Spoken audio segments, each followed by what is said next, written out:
एक समय की बात है, एक गांव में गौतम बुद्ध का बहुत बड़ा आश्रम था। वहां पर एक प्रसिद्ध बौद्ध गुरु रहते थे। वहां पर उनका एक शिष्य था जो कि बहुत बोलने वाला था। वह हर समय इधर उधर की बातें करता था। जब वह दान लेने के लिए जाता था तो हर घर से एक नई कहानी लेकर आता था और आश्रम के दूसरे शिष्यों को सुनता था। वो हर समय एक शिष्य की दूसरे शिष्य से बुराई और चुगली करता रहता था और दूसरों के सामने अच्छा बनने का प्रयास करता रहता था। खुद के मुंह से ही खुद की तारीफ करता रहता था और हमेशा ही खुद को गुरु के सामने सबसे बुद्धिमान और उत्तम साबित करने का प्रयास करता रहता था। वह खुद को सभी शिष्यों से अलग और श्रेष्ठ मानता था। उसका कहना था कि मैं एक अमीर घर का बालक हूँ। अगर मैं चाहता तो एक आरामदायक और सुविधाओं से भरा जीवन जी सकता था, लेकिन मैं वह सब छोड़कर यहाँ आया क्योंकि मुझे सत्य की खोज करनी है, खुद को जानना है, जीवन को जानना है, इसीलिए मेरा त्याग तुम सबसे बड़ा है। एक दिन गुरु ने आश्रम के सभी शिष्यों को बुलाकर कहा, आप सभी को अगले 1 महीने के लिए कोई संकल्प लेना है। इससे आपकी संकल्प शक्ति मजबूत होगी और आप में आत्मशक्ति का संचार होगा। आप सभी अपने समर्थ के अनुसार कोई भी संकल्प ले सकते हैं और यदि 1 महीने से पूर्व किसी का भी संकल्प टूट जाएगा तो वह अपनी दिनचर्या में वापस आ जाएगा। सभी शिष्यों ने अपनी शक्ति के अनुसार छोटे बड़े संकल्प लिए और गुरु को अपने अपने संकल्प के बारे में बोलकर वहां से चले गए। लेकिन वह शिष्य जो खुद को सबसे अलग और बड़ा दिखाना चाहता था, वह सीधे गुरु की कुटिया में पहुंच गया और बोला, मैं कोई छोटा मोटा संकल्प नहीं लेना चाहता, बल्कि खुद की ही जैसे एक बड़ा और महान संकल्प लेना चाहता हूँ। कृपया आप ही बताएं मुझे क्या संकल्प लेना चाहिए। उसकी यह बात सुनकर गुरु मुस्कुराए और बोले, क्या तुम मेरे द्वारा दिए गए संकल्प को पूरा कर पाओगे? क्या तुम्हारे लिए उसे पूरा करना संभव होगा? शायद नहीं, वो तुम्हारे लिए संभव नहीं है, तुम उसे पूरा नहीं कर पाओगे, इसीलिए तुम खुद ही कोई संकल्प ढूंढो। शिष्य ने कहा, नहीं गुरुदेव, आप जो भी संकल्प मुझे देंगे मैं उसे पूरा करूंगा। गुरु ने कहा, ठीक है, तो तुम अगले 1 महीने तक चुप रहो, मुंह से एक शब्द भी नहीं निकलो, यही तुम्हारा संकल्प है। शिष्य ने कहा, गुरुदेव, ये भी कोई संकल्प है? ये तो बहुत ही आसान है, 1 महीने तक चुप ही रहना है। आप कोई बड़ा संकल्प दीजिए जो मेरी योग्यता के लायक हो, जिसे पूरा करने में मुझे समस्या हो। गुरु ने कहा, पहले तुम यही संकल्प को तो पूरा करके दिखाओ। अंदर ही बैठा रहता। 15 दिन बीत चुके थे और आश्रम के लगभग सभी शिष्यों का संकल्प अब तक टूट चुका था, लेकिन उसका संकल्प अभी भी जारी था। संकल्प लेने के बाद से अब तक उसने एक शब्द भी नहीं बोला था। सारा आश्रम हैरान था कि इतना बोलने वाला इंसान चुप कैसे हो गया। 15 दिन बीतने के बाद वह दोबारा अपने गुरु के पास गया और लिखकर बताया, है गुरुदेव, मैं बाहर से तो चुप हूँ, लेकिन मेरे भीतर बहुत सी आवाज है, बहुत सी चीज, पुकार और शिकायतें हैं। मैं अंदर ही अंदर बात करता रहता हूँ, मेरा मन तरह तरह के प्रश्न पूछता रहता है। मैं बाहर से जितना मौन हूँ, भीतर से उतने ही शोर शराबा से भरा हुआ हूँ। क्या इस तरह से मेरा संकल्प अभी भी जारी है? गुरु ने कहा, तुम्हारा संकल्प अभी भी जारी है, लेकिन जब तक लोगों की यह आवाज तुम्हारे कानों में गूंजते रहेंगे, तुम्हारा मन बोलता रहेगा, क्योंकि इसे तो आदत है बोलने की। तुम भले ही बाहर से चुप रहो, लेकिन तुम अंदर ही अंदर बोलते रहोगे। तुम्हें इन बातों से, इन आवाजों से दूर जाना पड़ेगा। शिष्य गुरु को प्रणाम कर वहां से चला जाता है और सुबह होते ही अपनी कुटिया छोड़कर जंगल की तरफ चला जाता है। कई दिन बीत जाते हैं, संकल्प का समय भी पूरा हो जाता है, लेकिन शिष्य लौटकर नहीं आया। आश्रम में सभी को डर था कि कहीं उसको जंगली जानवर ने खा न लिया। उसे ढूंढने की बहुत कोशिश की गई, लेकिन वो कहीं नहीं मिला। सभी गुरु भाइयों ने मान लिया था कि जंगली जानवरों ने उसे अपना शिकार बना लिया है, लेकिन गुरु को ऐसा नहीं लगता था।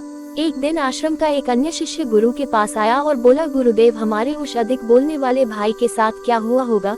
क्या जानवर ने उसे मार दिया होगा? गुरु ने कहा, हो सकता है कि जानवरों ने उसे अपना शिकार बना लिया हो, लेकिन उसके न लौटने की एक दूसरी वजह भी हो सकती है। शायद उसे वह मिल गया है जिसके लिए वह गया था। फिर शिष्य ने पूछा, गुरुदेव, क्या ज्यादा बोलना इतना हानिकारक होता है? गुरु ने कहा, इंसान के जीवन के बहुत सारे दुखों में से एक दुख ये भी है कि वह कभी चुप नहीं रह सकता, हमेशा कुछ ना कुछ बोलता ही रहता है। सिर्फ हमारे बोलने के कारण हमारे आधे से ज्यादा दुख पैदा होते हैं।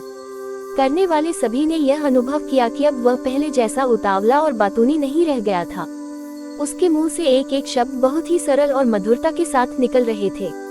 थोड़ी देर तक गुरु भाइयों से बात करने के बाद वह सीधा गुरु की तरफ चला गया। उसने गुरु के चरण छुए और कहा, गुरुदेव, क्या मैं अभियान में हूँ? क्या अभी मेरा संकल्प जारी है?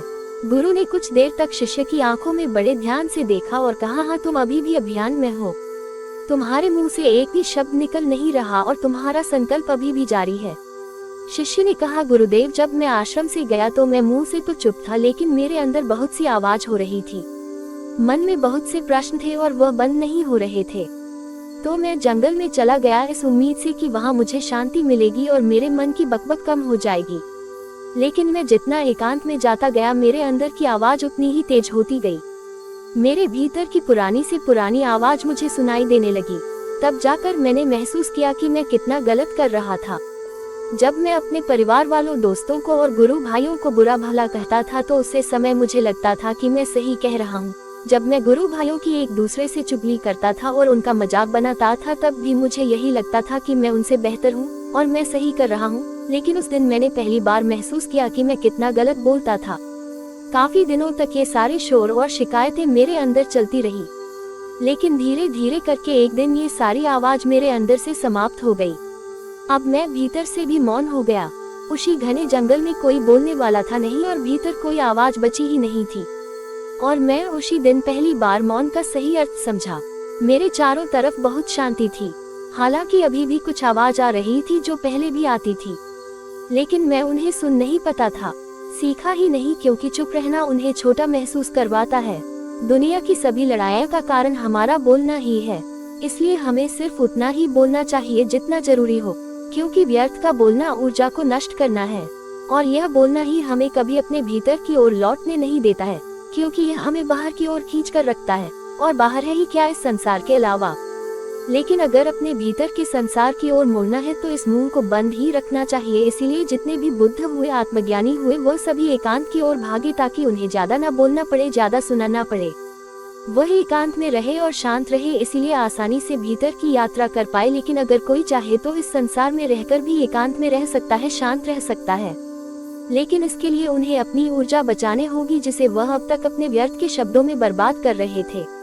इस कहानी की सीख यही है कि व्यर्थ का बोलना ऊर्जा को नष्ट करना है और यह बोलना ही हमें कभी अपने भीतर की ओर लौटने नहीं देता, क्योंकि यह हमें बाहर की ओर झुकाए रखता है। और जिन्हें भीतर की यात्रा करनी है उन्हें अपने मुंह को बंद ही रखना चाहिए। चुप रहने में अद्भुत शक्ति है। यदि हम सही समय पर सही शब्दों का प्रयोग करें तो हम अपने जीवन को सकारात्मक दिशा में बदल सकते हैं। मौन रहकर हम अपनी आत्मा की गहराई में जा सकते हैं और भीतर से शांति का अनुभव कर सकते हैं। इससे हम अपने विचारों और भावनाओं को साफ करके अपने जीवन को सकारात्मक बना सकते हैं। हमें चुप रहने की कला सीखनी चाहिए ताकि हम अपने शब्दों का सही प्रयोग करके अपना और दूसरों का जीवन बेहतर बना सकें। क्रेडिट मितंजाली क्राफ्ट्स, ज्ञान disk, DIY art and craft.